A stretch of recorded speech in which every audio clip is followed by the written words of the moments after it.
Greetings and welcome to another round of Master Phil in Your Corner. So this podcast is episode number 88, How the UFC Changed the Martial Arts Landscape, Pros and Cons. And with me, my guest, my brother from another mother. We've known each other since like 50 years almost, 45 years, something crazy like that, right? I know we're dating ourselves here, but yeah, it's a long time ago. Anthony, the guy's got grappling credentials out the yin yang, is trained with everybody everywhere. He's a grappler of the decade for NAGA. That's the North American Grappling Association. Grappler of the decade from 2000 to 2009. One heck of an accomplishment and a heck of a lot of time on the mat, a lot of time in the gym. And Anthony, just tell everyone, like what you're doing right now and a little bit more background about yourself. Well, thank you for having me on, Master Phil. Yes, we have known each other probably since I was in first grade. One of my first coaches, and obviously still a coach of mine. But yeah, I've been I still am a jiu-jitsu black belt, of course. You don't lose the rank, but about 12 and a half years now. But I don't do that much in that game anymore. Most of what I do these days is actually, besides running my own podcast and doing sales for companies. Tell us the name of the podcast. Oh, it's called the Uncensored Podcast with a former high school football teammate of mine, Dan Deneve. And most of my work offline, so to speak, is I like to do speed training for sports performance, because I learned a very good speed training methodology from a guy named Jim Rhino, who was Bill Parisi's right-hand man in the 90s. And I didn't think much of it when I got certified in it. I said, there's no running involved. How's this going to help people get faster? Yeah. And he says, just trust it. And recently, when I was living in Arizona, I go back and forth. I was out there on a Sunday, and a couple of high school baseball players. Parsippany? No. And when I was in Arizona. Oh, Arizona. For a few months. A couple of high school baseball players were visiting from Minnesota on a travel baseball trip. And I just asked them real quick, do you have to do showcases? They said, yeah, we're seniors in high school. We got to do one in a month. Yeah. So I said, get your cameras out, film this. And I showed them a whole circuit. And I said, you're going to do this 5 times in a row, 5 days a week. Text me after the showcase. And each one of them texted me, and they said that their 60-yard dash dropped a half a second. Wow. And they both got the offer to their dream college, and they thanked me. And this was I didn't train them. I just showed them. They had to do it on their own, which is harder. Yep. So yeah, that's something I'd like to do, because I don't want to say guaranteed results, but without saying guarantee, I'm going to say increased chance. You have a great chance of running faster, because from what I understand, the 60-yard dash at these baseball combines is like, unless you're a pitcher or a catcher, you have to have it. Yeah. I don't quite get it, because Usain Bolt could run a faster 60 than any high school baseball player, but I don't know if he could play baseball. Yeah. So to me, I thought you have to know how to play the game too. But that's my real specialty right now. I like to do speed performance training. Very cool. Very cool. So before we get into our subject today, we're going to thank our sponsors. First, we have to thank philross.com. We have one-on-one virtual training there, videos, certification, kettlebells, bodyweight, defensive tactics. So check out philross.com. We have a whole bunch of offerings there. I have a new website. It's almost done. It's supposed to be done today, if not by Friday. So a couple more days will be 100% up. I have the body belt method listed there. We have our NASM as well as ACE certification. So if you're a NASM or ACE certified instructor, you can get your continuing education credits by taking levels 1 or levels 2 of the body belt method, and it is trademarked. We also have something I'm going to do, by the way. We got to get you on board, man. Absolutely. We have to get Austin to host it at his place. Sure, absolutely. I definitely want to do body belt. I've been meaning to. Yeah. Oh, you love it. And then Dragon Door for kettlebells. Again, go to my kettlebell products on philross.com. Fit Team, you have organic energy boosting weight control supplements. Up Boxers, you can see me in my underwear in the commercials there on upboxers.com. Click the link. I'm on Burn Along, my wife and I.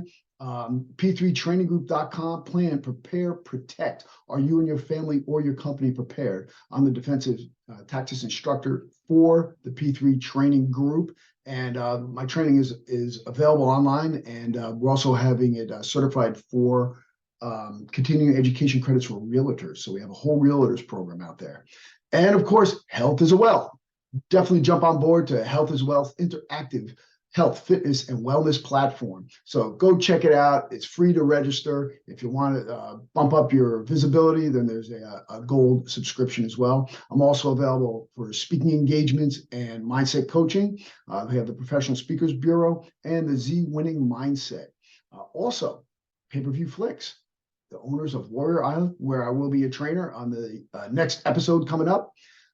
Check out Pay-Per-View Flicks. We have educational, fitness, strength and conditioning, self-defense, blah, blah, blah. You name it, we got it. Okay, enough of the shameless plugs. Now, let's get into the subject here. The UFC. In 1993, the UFC burst onto the scene. And all of us guys watched it. I was already, well into my 30s when this came out.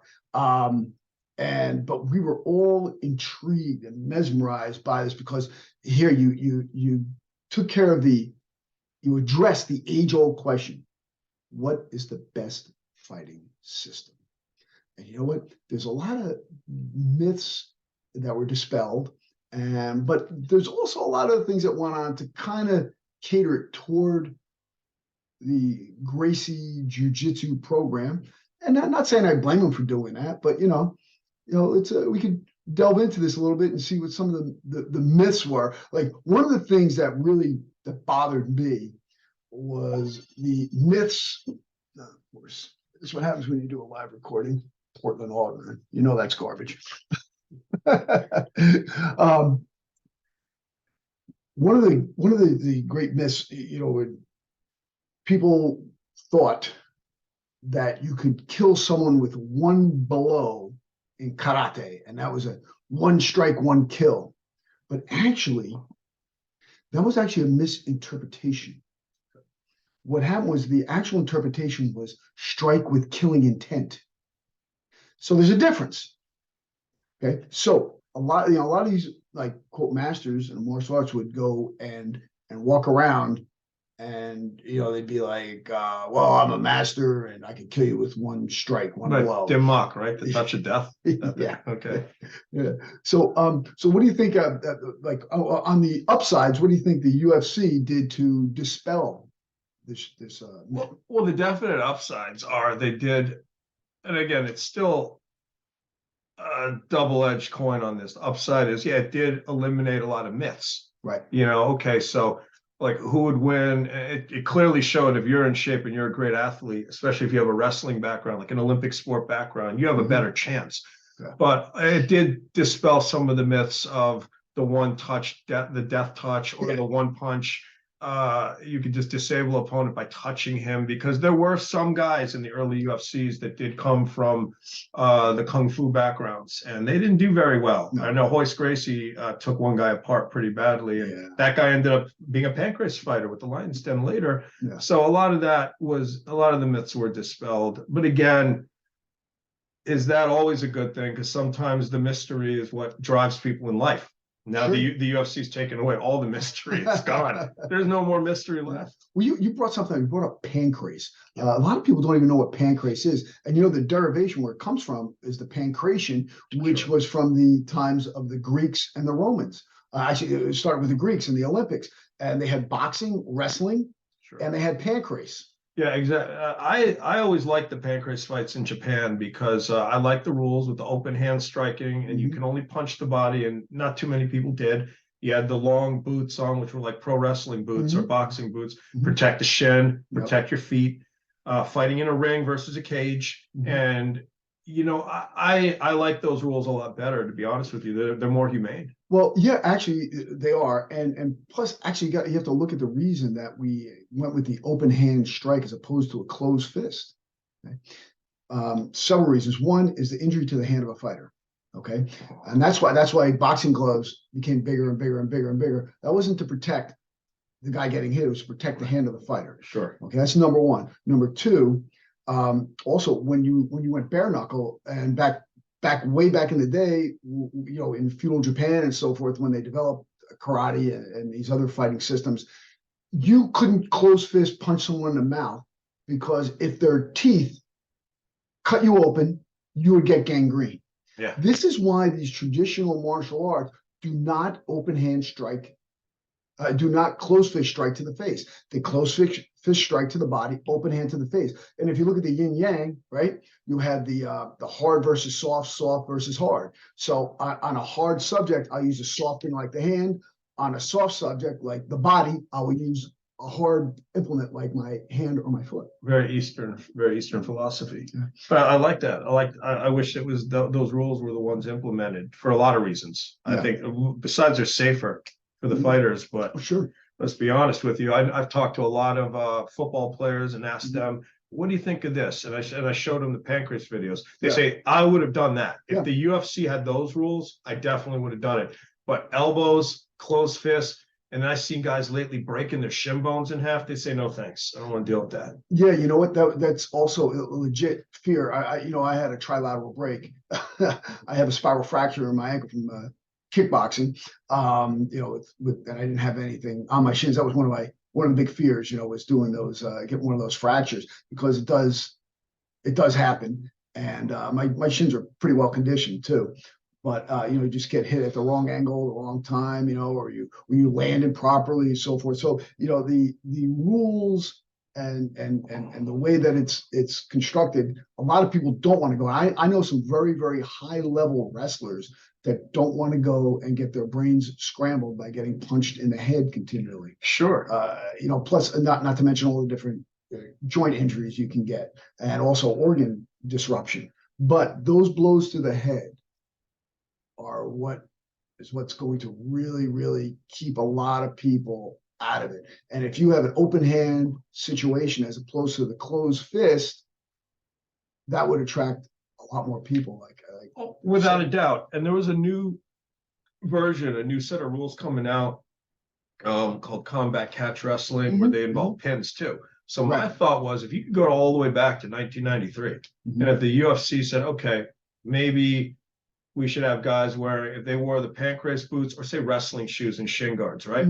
And palm strikes instead of closed fists, no elbows allowed, no headbutts, of course, no groin shots like the original UFCs. Add in one more thing, Master Phil, because this would draw in Olympic wrestlers, Olympic judo players, 100%. Pins. How about having pins? Because now if you add pins in, okay, you're going to draw a higher volume of athletes in from the Olympic backgrounds, and on top of it, the fights are going to end quicker. If a fight ends quicker, less damage sustained. So you could come back and fight. And if you're winning a fight, let's say, and it's 3 minutes in and you take the guy down and you pin him, you might be able to fight the next month. You could pile up fights that way because the rules are designed for a quicker fight and a less dangerous fight. Well, the only thing is you're gonna really throw the monkey wrench into a lot of BJJ guys if you don't allow the back. Sure, but a lot of those BJJ guys will probably tell you fighting from their backs and getting elbows dropped on them, like that guy that fought Don Fry in Detroit 30 years ago. Don Fry, literally, it looked like Don Fry was dribbling his head off the octagon. And that guy had a great jiu-jitsu game. So to me, I don't know. I'm just not, or what Mark Kerr used to do to guys in Japan. Oh, God. Just hammer thumping these guys.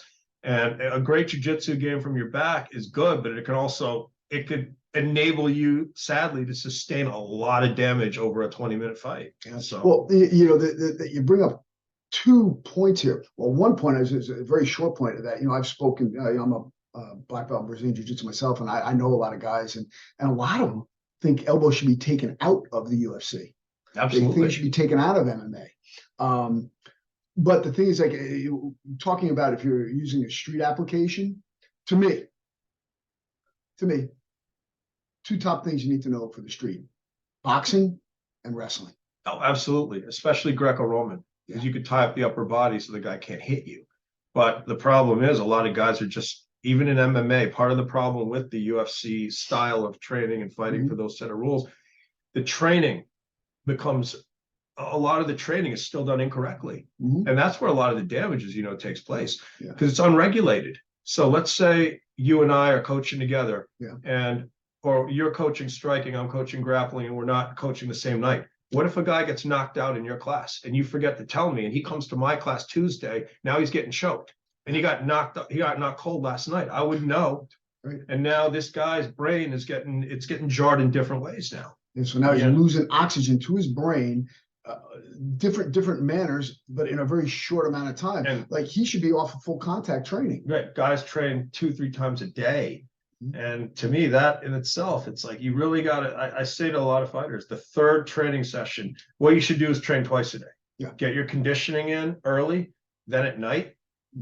Pick your style, but that's it. If you're going to do kickboxing with takedowns, that's what you do that night. But it's 3 a day is the problem. Every day. That means 3 times a day. You got to get that engine warmed up. It's got to cool down.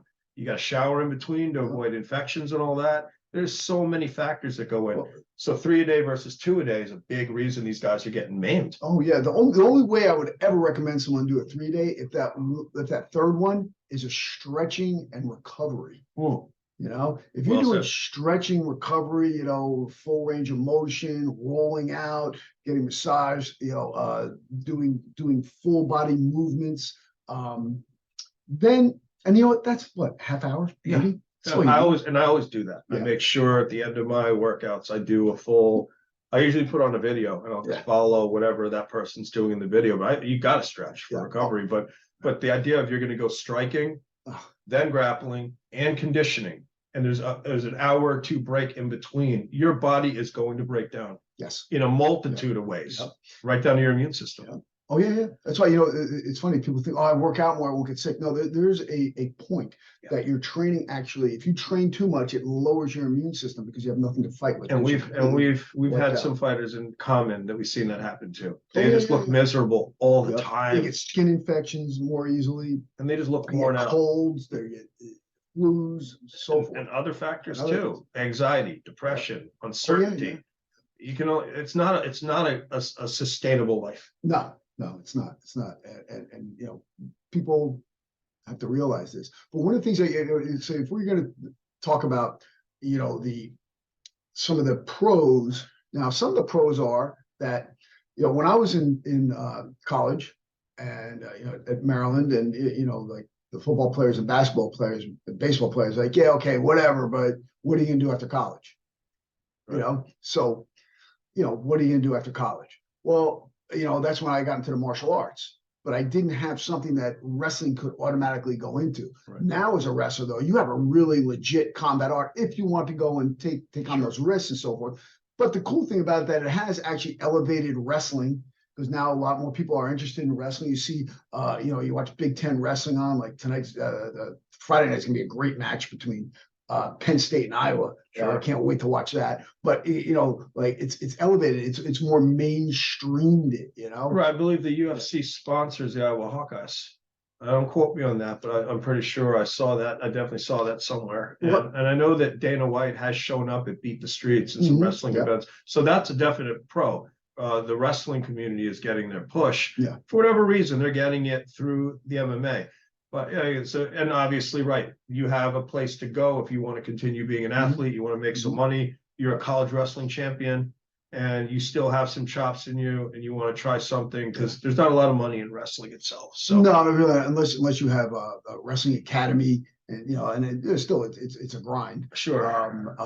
You know, or if you're like a college coach, and then you have your wrestling camps and so forth. You know, like you said, it is a grind, and it's not super easy to make money in wrestling. It's a lot easier to do in boxing. But you know, if you look at the rise of the UFC and MMA in general, you know, why did that come? Well, one, you had boxing. Okay? Now, listen, I love boxing aficionado, grew up with boxing. He's a boxer out of Costello's in Patterson. My grandfather's a boxing trainer, started me out with fisticuffs and so forth, right? But the problem was it was a very crooked sport. And there was, you know, that's why he never really wanted me to box.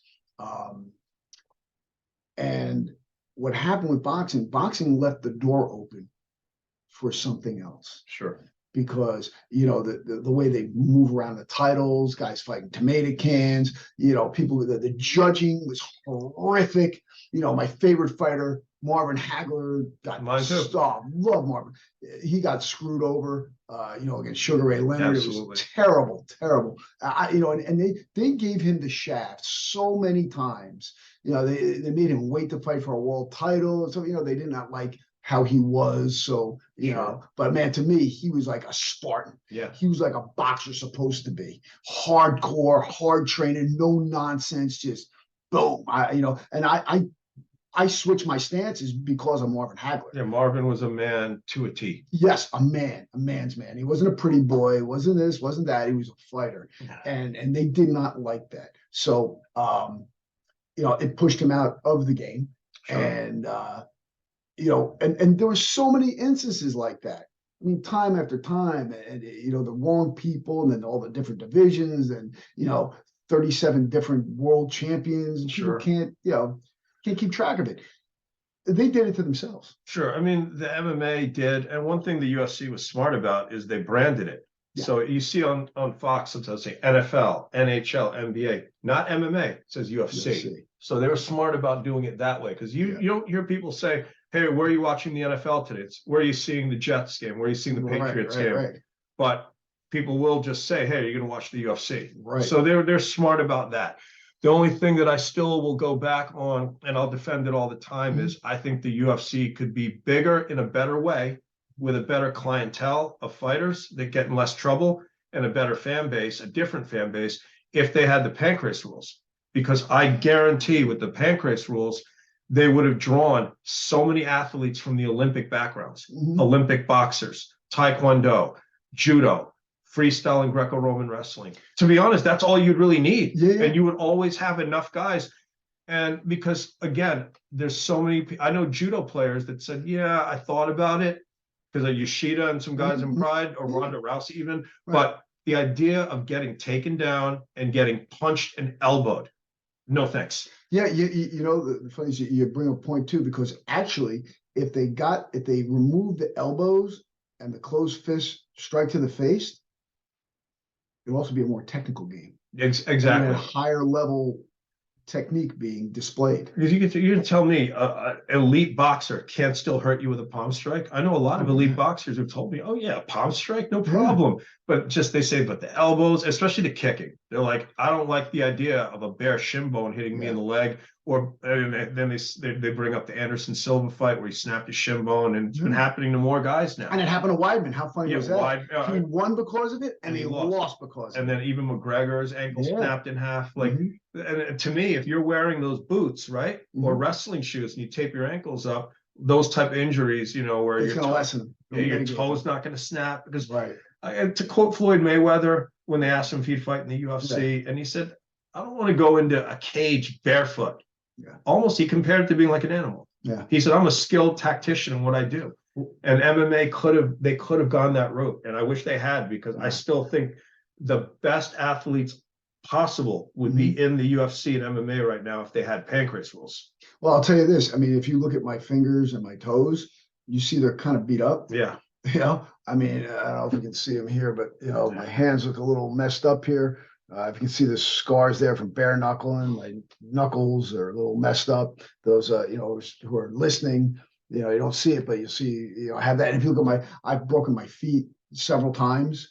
And I'll tell you honestly, I have pain every day. I have to get up in the morning and I have to warm up before I do anything. I do my workout in the morning just to get my blood flowing. And then sometimes I even have to rub the Voltaren on, like, and I don't have to do it for like, to, you know, because of my feet. Look, you know how many elbows I caught kicking people? You know, I had one fight, Anthony. I don't know if you remember those Friday night fights I used to have. I fought in Hackensack. Absolutely. And it was like 1989.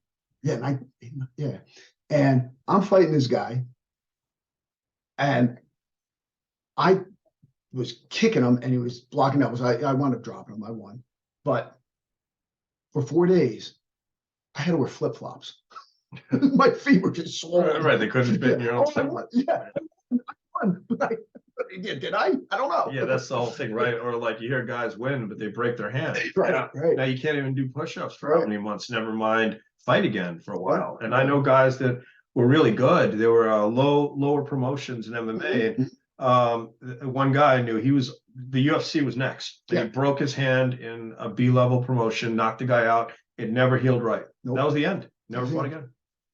You know, see, there's so many of these things that happen, and what you have to do is look at, well, what is it, you know, is it about the longevity of the fighter? Is it about the safety of the fighter? Or is it about the entertainment. I think that's all it is. It's about entertainment, because look how the game changed when the new fans came along. Right. Suddenly, they used to go crazy when the fight hit the ground. Oh yeah. Now they boo. All they want to see is people get They want knocked to see out. people get knocked out. I mean, the UFC almost should change the rules then. Just call it kickboxing with takedowns. As soon as the fight hits the ground, just stand back. St. Shoe rules. Yeah, bingo. Cool. But even that's safer. Even that, it's safer, right? But it's because it's amazing, and the athletes in St. Shoe are amazing, like Cuddly in them. Oh, he was fantastic. But again, the thing that I wish they would change, and I don't think they ever will. Literally, it's the open hands versus closed fists. Take the elbows out and cover up the shins and the feet so they don't snap their freaking legs in half. I think that would just be a better, more humane way. The fighters would have longer careers. Yep. You would draw better athletes in from other sport backgrounds, because a lot of these fighters, look where they come from. A lot of these MMA fighters they get in a lot of trouble outside. You know, I fought a guy in 2001, and he's about 46 now. And I don't want to mention his name out of respect, even though he kind of doesn't deserve any. He's being accused of murdering his girlfriend a few weeks ago. He's 46 years old, and he's been banged up. And I could see it in the look in his eyes. He's been banged up for a long time. Do you think now what was this caused by? Was it brain damage? CTE? Yeah, he had a lot of tough fights. Yeah. And so much of it, as we know, is the lifestyle, because you got to train off it, and it's unregulated. It's not like a specific discipline. Right. Now you got more than one coach, and your coaches may not get along. So you're going to go from a jiu-jitsu coach to a kickboxing coach, a Muay Thai coach to a jiu-jitsu coach. They may not be in touch with each other, but the one thing they all have in common is your body's taking a beating. And they're basically inheriting you for the day. And that's a problem, because these guys are all overtrained. And people look at them and say, well, their physiques look amazing. They look healthy. That doesn't mean that their brain's healthy. There's so many ways, and they don't tell you about other things, Coach. They don't tell you about inside leg kicks, what that can do to the femoral artery. Oh my God, that's horrible what it does. They don't tell you that body punches, liver kicks, liver punches, getting slammed. There's a lot of ways to jar your brain. It doesn't come from just direct head blows. And also women in MMA. Who are they mostly training with? For the most part, they're training with men. And you can't tell me a 140-pound woman getting hit by a 160-pound guy with a jab 20 times a day isn't going to affect her badly and quicker than a guy. Well, you know, it's really funny. The thing that I noticed too is that you know, being a high school wrestling coach too is, and of course being a wrestler. You know, when we were in school, the wrestling coach, you know, generally did not have the great experience that many of us guys coaching now. But the newer generation of guys, when they came back from college, came back to the high school room, they weren't just like the math teacher or something, or the phys ed teacher. They were a Division I wrestler, and they brought these techniques back to the gym. Sure. So now you have people chopping the neck, chopping the head, like bang, bang, tying up hard, snap, so forth, where you didn't have that much prior to that. Now I'll tell you, I had one time where I had 7 concussions in 1 year from kids on my team. I mean, wow, how does that happen? You know, and now I'm thinking about a lot of these women taking these blows. And then, you know what? I go and I conduct training seminars. I walk in, here we have, you know, all these trainers, some of these guys paid $150, $200 an hour, whatever it is. And yet maybe 10% of them train the neck. Most people don't train their neck. Sure. And isn't that part of your spine? Isn't that part of your back? Isn't part of the erector spinae? They go all the way up and down. They anchor at the bottom of the skull and at the top of the hip. Why are you not working that full thing? And I've asked a lot of fighters that. Do you use a neck harness? Do you do dumbbell, barbell, kettlebell shrugs to build your traps up to absorb the blow? They say no. And I say, don't you think, look, your neck's kind of skinny. And then a female will say to me, well, I don't want to look that way. And I'm like, okay, but you don't mind getting hit. And you're getting hit and you have a skinny neck, and that's going to lead to brain problems later. Of course, because people don't realize that, you know, you have the thing called referral shock. Your brain is sitting there in your skull, kind of trying to be nice and safe. And that when you snap that head back, that brain goes right against the back of the skull, and then you have your bruising, and then you have your concussions, then you have your contusions of the brain and brain bleeds and so forth. And that all leads to CTE. Yeah, and the problem is it's not like you're just a straight up boxer. No. And then you can go to the doctor. You're going from boxing training in the same day to jiu-jitsu or wrestling. So now you're getting picked up and slammed Or if it's full MMA sparring, all right, so you're eating 3 jabs across a kick to the inside of your leg, femoral artery, then getting picked up and slammed, which is going to jar your brain too, body punches, everything, and then back up and do it all over again, and potentially get choked, all in about 45 seconds. And you're going to do that 6-7 days a week for 5 years. Of course you're going to end up being maimed. And you tell these females, because they're the ones I'm equally concerned about. Sure. You're in there getting beaten up by men, and now look what you're doing to yourself. How many? I don't know too many guys that want to necessarily date a female with a flat, broken nose, cauliflower ears, and alligator skin, and busted up lips, and maybe a tooth missing. I just don't. And elbows all charred. Again, to each his own. Beauty's in the eye of the beholder. But to me, to quote a guy that I knew that was an Olympic judoka, when someone asked him, would you go into the UFC? And he said, I train martial arts for the last 25 years, so I don't get my face punched in. Just like someone asked me, what do you think of this new power slap league?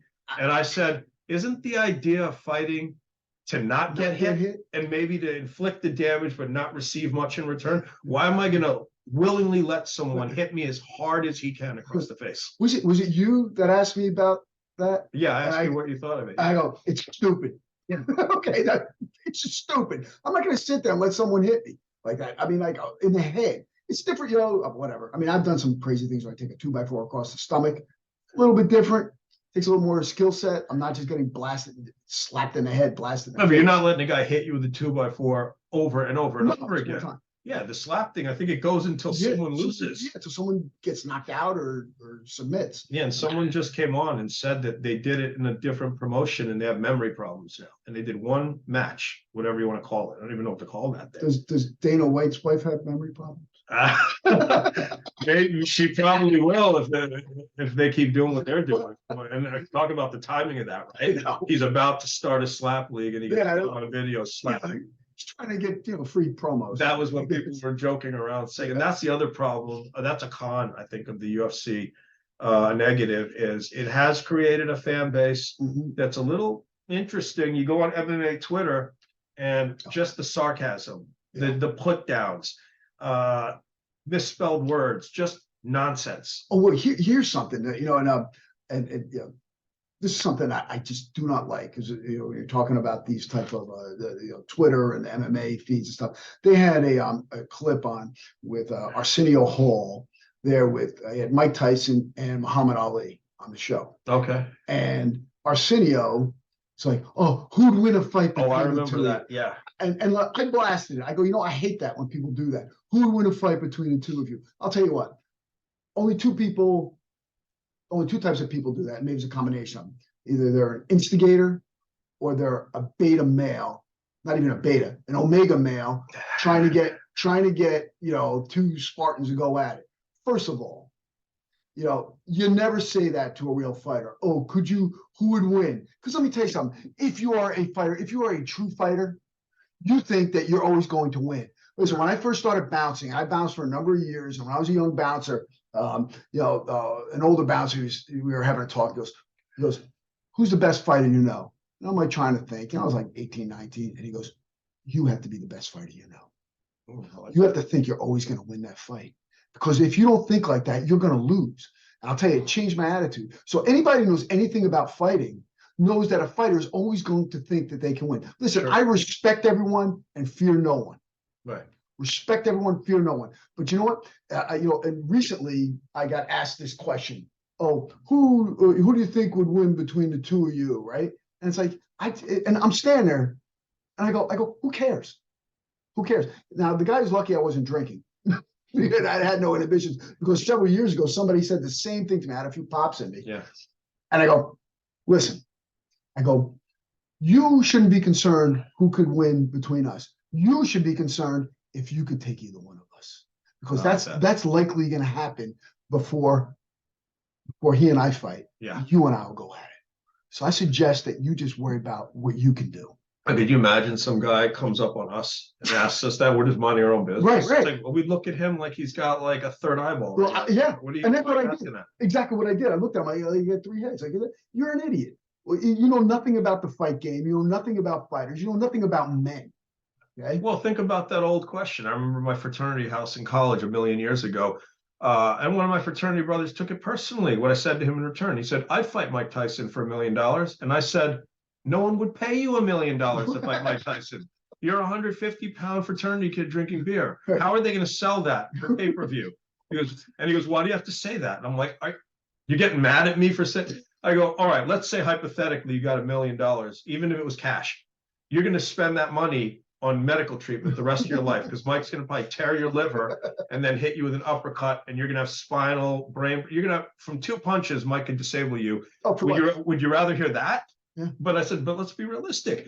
You're just some kid drunk right now. No one's going to pay you $1 to fight Mike Tyson." No, it's never going to happen. But people just say stuff like the armchair quarterbacks. Yep. That's the other thing. Now we got armchair quarterbacks in MMA. Oh, yeah. Oh my God, I would have done this.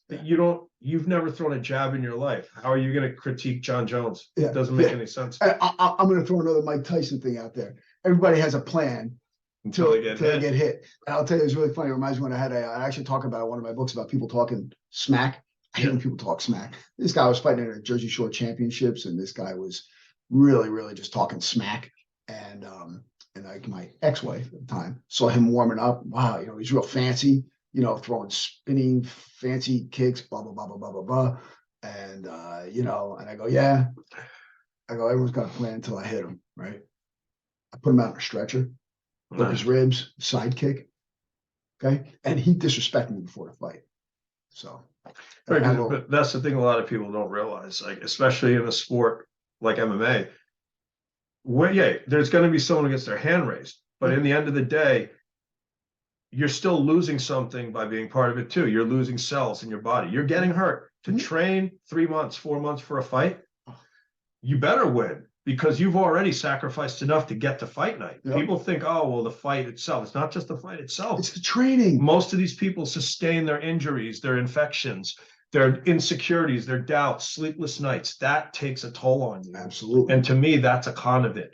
Is it really worth it at the end of the day? Because most guys I know, and I'm talking former UFC champions that I know, they've said, man, you know what? Yeah, I probably should have taken that corporate job instead, right after college wrestling or after my bid at the Olympics.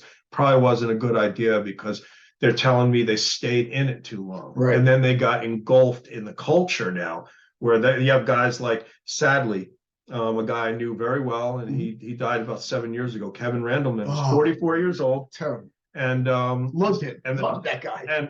And Kevin was an NCAA champion twice, a finalist, 3-time All-American. He was a fantastic wrestler, and he could have gone into coaching or something, but it's not just that he tried fighting, and he did well, but he'd win one, lose one, whatever. He did he's a legend in the game. However, he stayed in the community, and then he got too caught up in it, and he got into partying and all that stuff. And he essentially, and at 44 years old. Well, what about Mark Kerr? Mark Kerr. I mean, the guy was a sick wrestler, never had a street fight in his life, and all of a sudden learned to do MMA and was smashing people. They call him the smashing machine. Sure. And how about the drug addiction he had and the battles he had, and and what it did to him mentally and physically. He's my age. He's 54, and he's still not right. No, he'll never be right. He'll never be right. Mark Coleman, he was considered the baddest man on the planet in the late 90s. Double hip replacement.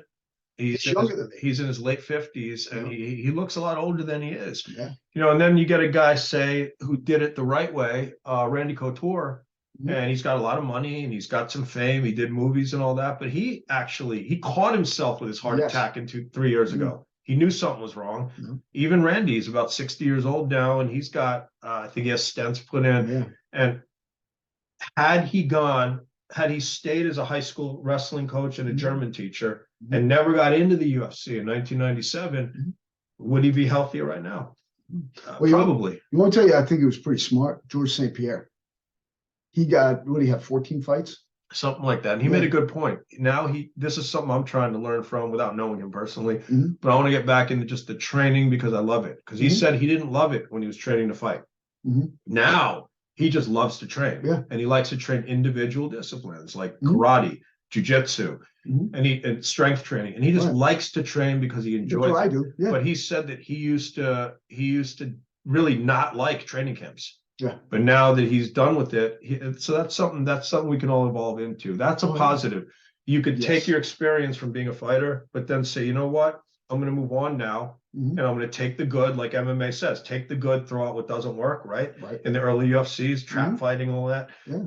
That's the only thing these guys can do, because we can't stay young forever. We can't fight forever. But that's the problem. A lot of guys, they want to hang out in it longer than they should. That's the big con of the UFC fighting style. All that is people stay in it too long. Well, look what happened to Hua the other night. Oh my God! And he was a beast, multiple time champion. He stuck around way too long. But here's a problem I have, is that all fighters think they have one more fight in them, and you know what? Maybe they do, but you know what?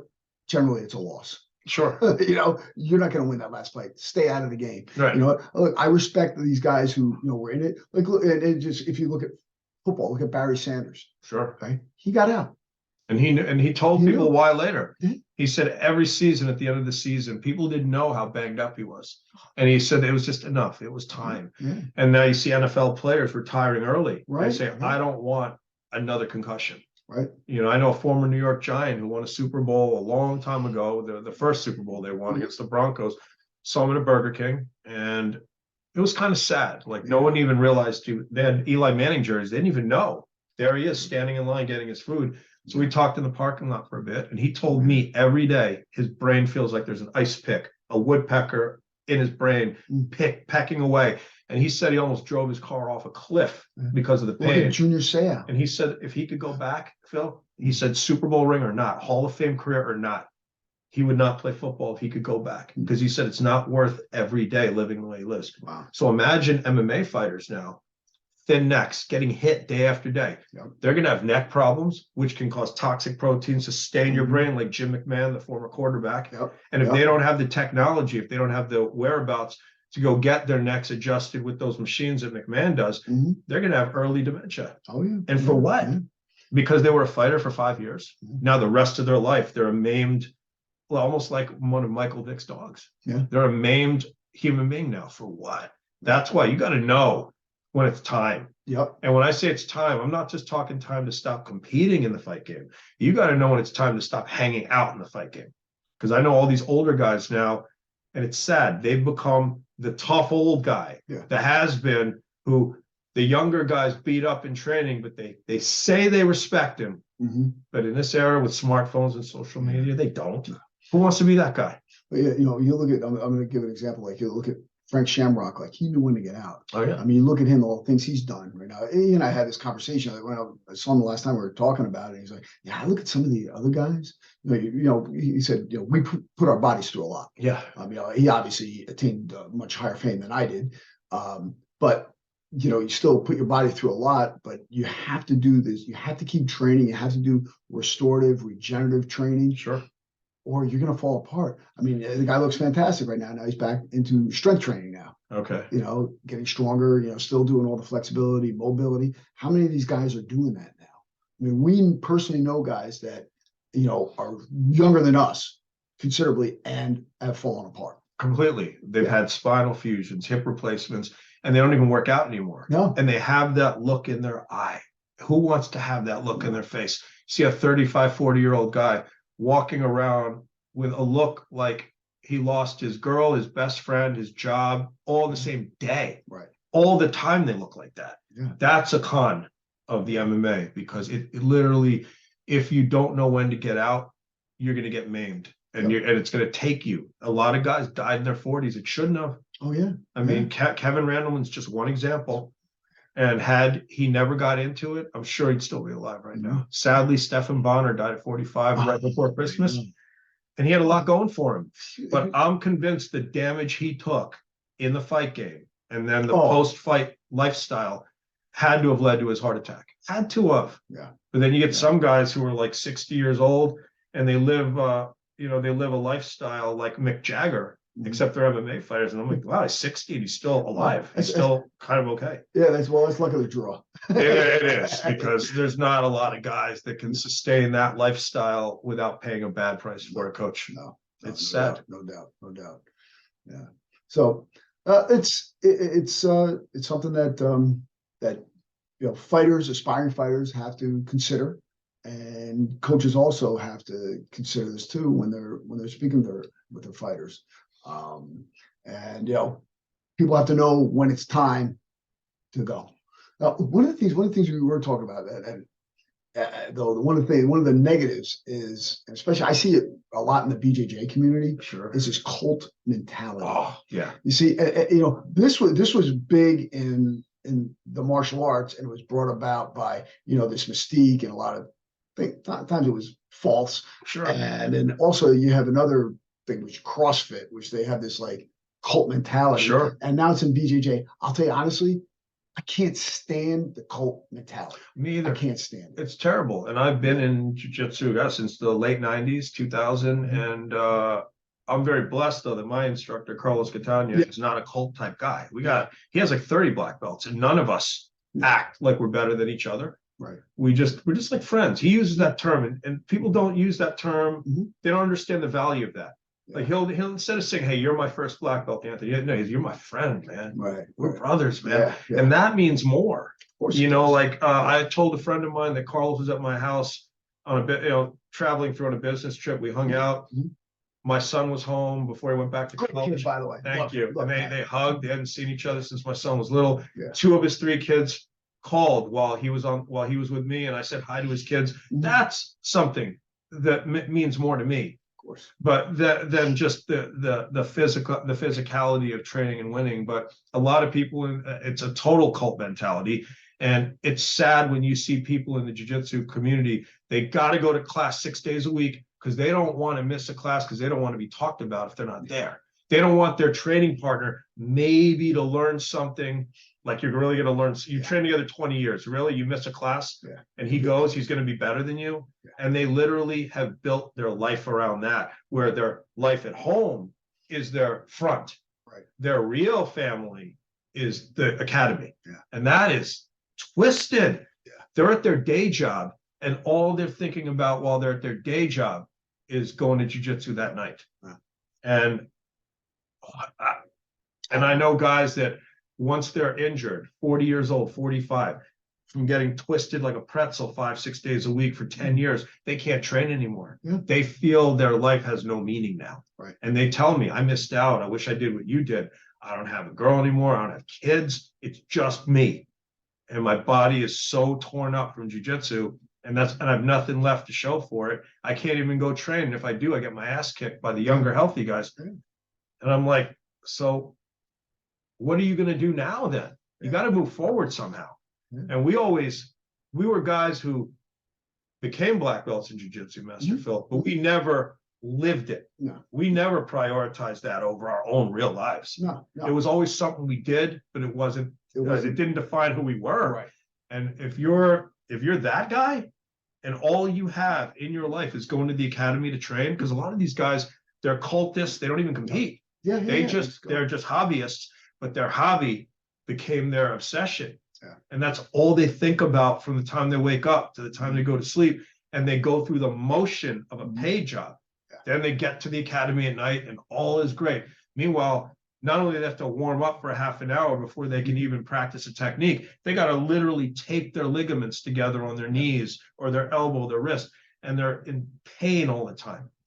To me, that's not worth it. No. And we also have another thing that this new generation has bred, though, too, is a disloyalty. One thing I really liked about the more traditional martial arts is that we had a loyalty, we had a code.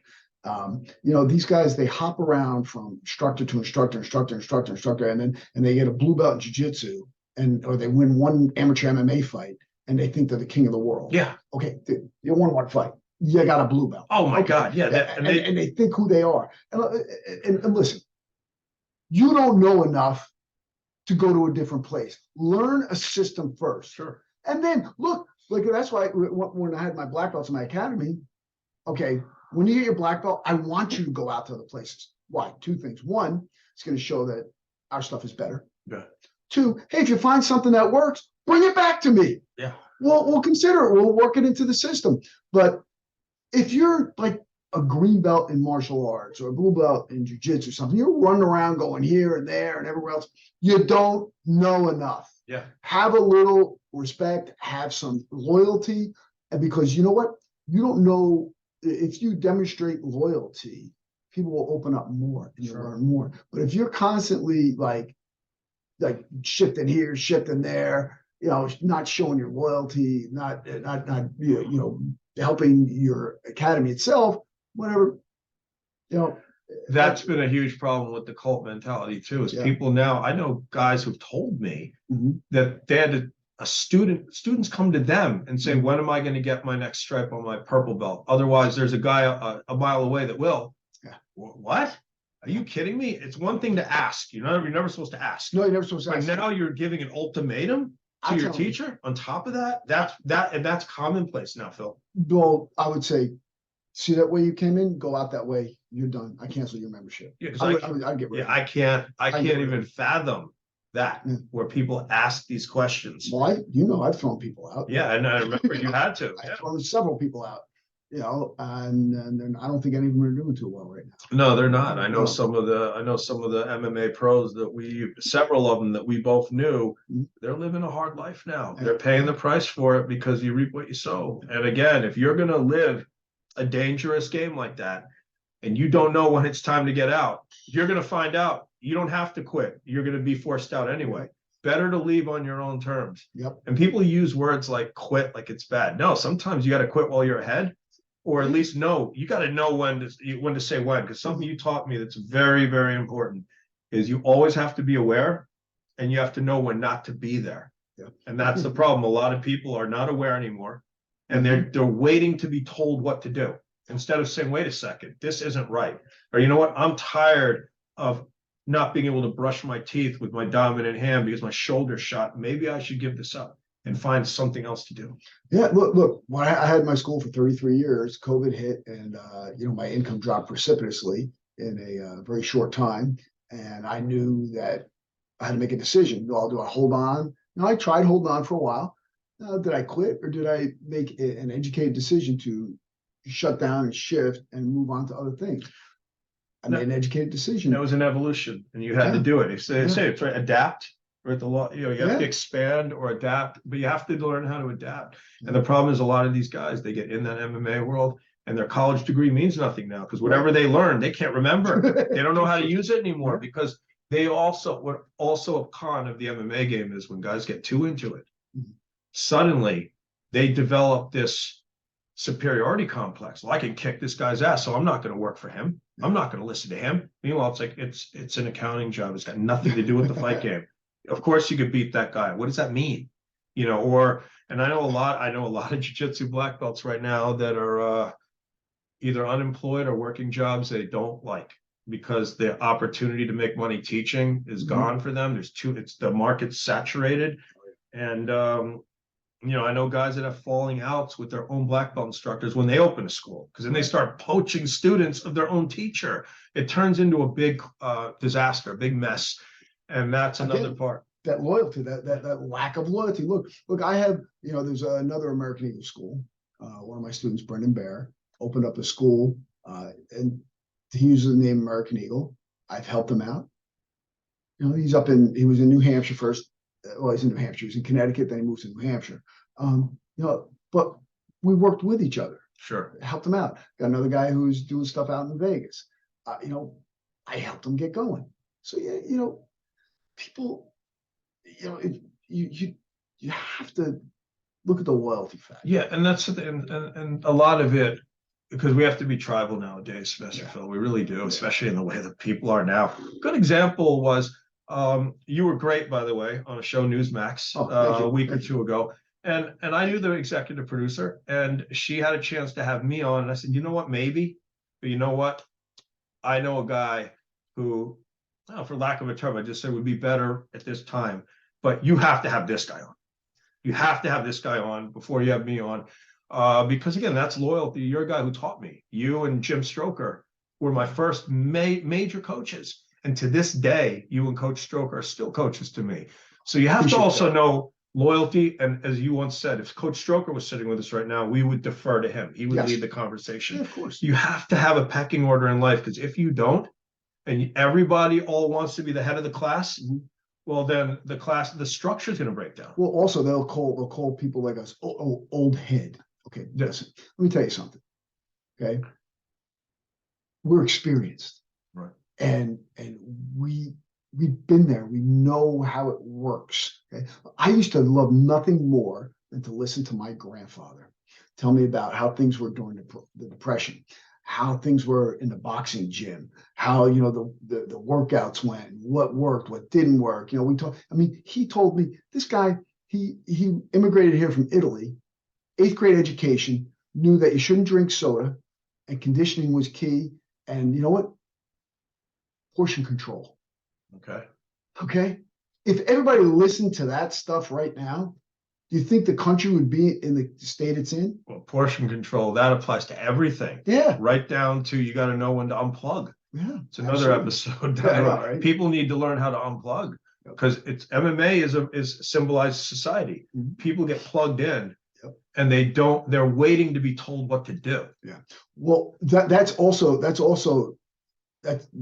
is something that's happening to our society. It's endemic to the society right now, because people are so used to being receptors, because we're on our PDAs. We're, oh gosh, do I eat now? Do I lock my door now? Do I listen to this now? Do I go here now? What do I do? Oh, my device is telling me this. I am a complete receptor. I'm not developing anything. I'm not thinking. I'm watching. I'm being told what to do. I'm being told what to think. I'm being fed all this electronically, as opposed to figuring things out for yourself. People don't do that, and they're just waiting, like you said, to be told what to do. That's why we have so many sheeple in this society. Yeah, they're waiting. They're essentially just waiting to submit. Yes. And the problem is and the powers that be know that. They're not stupid. Yeah. Just like if an MMA promoter knows John Smith is going to fight for $3,000. Mm-hmm. I'm not going to say, kid, you draw a lot of people. I want to give you 20,000. Right. He's willing to do it for $3,000. I'm not going to pay him 20. I was going to offer him 20. Mm-hmm. He said he'll do it for $3,000. That's the other problem with the MMA. You have a lot of these guys that shoot themselves in the foot. Yep. You don't have a lot of Conor McGregors or Francis Ngannou's or John Jones. You have guys saying, oh, I'll do it for nothing. Right. I want to be in the UFC. I'll fight for the bare minimum. Thank you. We're going to sign you for the bare minimum, because you said you'll do it for the bare minimum. This is why I got out of promoting. I could not screw over fighters. Look, I love the shows. I love God, I love promoting the show. I love doing the matchmaking. So much fun. I was into it, right? And I would get high in the show and in the middle of the cage, announcing, getting things rolling. Couldn't continually screw fighters. Right. I couldn't do it at all. I could not screw them. And even though the financial partner kept wanting me to do, we had butt heads, and finally I'm like, peace out. And guess what? Even though I helped them out with the last fight that they did, I walked, the show fell apart. Sure. I remember that. I remember it well. And the thing that's sad about it, Master Phil, is that the fighters themselves, they almost enjoy being poor. They almost enjoy, they almost like a badge of honor. They badge of honor that they're broke. And I'm like, they think that just because you're showing that type of sacrifice where you're willing to give up, and you have cauliflower ears and broken nose and stuff, that's not going to get you wins, and it's not going to help you. Because I tell people, you have to be real versus ideal. Yeah. And if you're living life in an idealist mentality, if you're traveling in hope always, you're never going to arrive. No. And then if you're in a situation where, I know a lot of guys think it's funny when they post that meme. It's a guy that in the hospital bed, he clearly got in like a car accident. Yeah. He's wrapped up everywhere. And it's like, hey bro, you coming to jiu-jitsu tonight? And it's like, it's not, to me, there's nothing funny or proud about it. I don't want to be that guy who's hurt all the time. Because some of the things I learned from you used to say to me, you've got to make sure you stretch a long time after each day of training. One thing I've learned at 54, I can be off the mat for 5-6 months, maybe get on the mat with my son once every couple of weeks and get killed in wrestling. But I'll get on the mat with jiu-jitsu training partners of 20 some years, and they're stiff. They're filled with inflammation. They'll go 5 days a week on the mat, and they're 10 years younger than me. I get on a mat with them. I've been training fast twitch muscles. I'm healing. I'm not inflamed. I know enough basic techniques. I'm running over these guys, and I'm like, you guys train 5 days a week? And I haven't been on the mat in 7 months. And one guy's like, that can't be possible. And I'm like, yeah, it is. I still work out. I train. Mentally, I see the fight in my head. Right. But your body is so stiff you can't move anymore. Oh. And I said, technique wise, you're sharper. You should be able to beat me. But the point is, you're very unhealthy, and I'm healthy. And I said, to be honest, I'm not going to lose to a guy who can't do one pull up. It's not going to happen. It's not going to happen. So if a guy can't do 20 proper push-ups, I don't care how good he is at jiu-jitsu. He ain't beating me. No. So that's the problem. A lot of guys they subscribe to the formula, and they don't realize they can't think for themselves and step outside the box, coach. Nope. They're like, nope, just go to class 6 days a week. Really? Not 4? No, 6. Okay, never miss, huh? Nope, that's priority.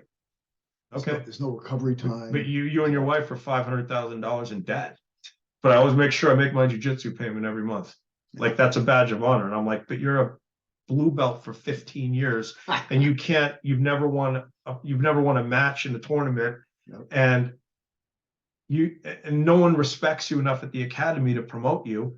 Like, and you're bragging about it. Yeah. Yeah. And you're saying that and you're trying to critique me.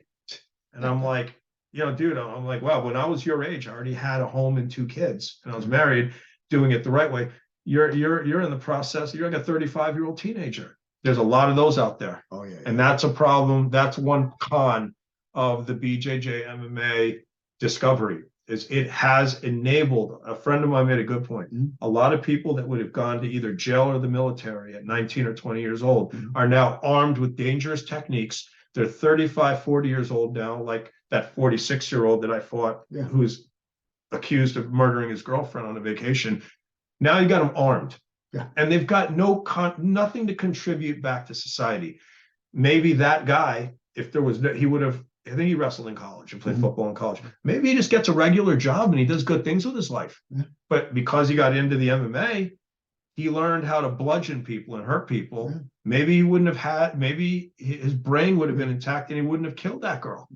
Yeah. But that's the problem. It creates walk-in casualties. Yep. And as a result, they're socially they're dysfunctional. And if you look at it as a lifestyle instead of something you do, that's the problem. People create it as a lifestyle now. Now, fitness is a healthy lifestyle, right? But to me, getting twisted and getting hit day after day is not a healthy lifestyle. But some people take fitness to the extreme, which actually we'll talk about that on another podcast. Sure, the CrossFit people. Yeah, I know a lot of CrossFit guys who say, talk about that. I blew my ACL out doing running burpees, but I can't wait to get back. Yeah. Okay. So we're going to definitely talk about that. But hey, Anthony, it was great to have you on. I mean, it's just super. And thank you for all of your support. Thank you. It was an honor to be here, sir. And also, people need to check out our the Russian series we did. A lot of people like that video of us doing grappling. We should do some more of those too. If you get a chance, absolutely. Especially if you're in personal training like me, get your kettlebell certification, your RKC from Master Phil. It's the best in the game. Well, actually, we're doing body belt method now. Oh, body belt. Okay. Yeah. But you are still the kettlebell king. Oh yeah, yes, always. Well, things why I made my own was people were calling and asking for me in particular. Oh. And then I was always having to give away half the money. And I'm like, and plus there were some things missing in it that I believe that I put in. I put in the body weight, and I put in the dynamic tension. So you have everything one package. Bingo. That's my method. So guys, check them out. It's worth it. We'll see you soon. Thank you for listening. Thank you, our guest, Anthony Argos and Master Phil, signing off. Strength and